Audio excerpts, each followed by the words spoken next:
President Trump is calling off sending federal agents to San Francisco.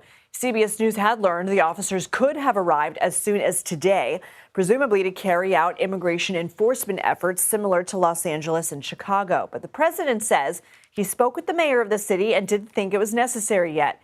CBS News White House reporter Olivia Rinaldi joins us now. Olivia, what more can you tell us about why President Trump changed his mind? And do we know if and when he could send agents eventually? Lindsay, it's good to be with you. There was increasing concern that the president could send more federal agents, including immigration officers and potentially the National Guard, to San Francisco. But in a Truth Social post that he just sent out, he said he was preparing to send them, but friends of his had actually called him and asked him not to go forward with what he's calling the surge. He said he also spoke with the mayor there, Mayor Daniel Lurie, saying that he's giving him the opportunity to make some progress in San Francisco. And if he doesn't, they will send in more federal agents. But for right now, the president says we will not surge in San Francisco on Saturday, which is what they were planning. But he did add stay tuned. So that is where we're at right now. There's no plans for what they're calling the surge to go forward this weekend. And Democrats are seeking more information on President Trump's demolition of the White House East Wing. How has this plan changed since he announced it?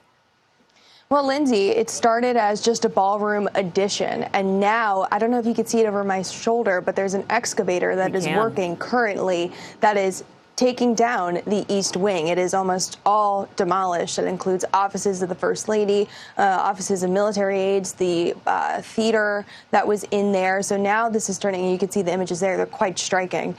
So this work is being done hastily, and we now know that this project is going to be about $300 million.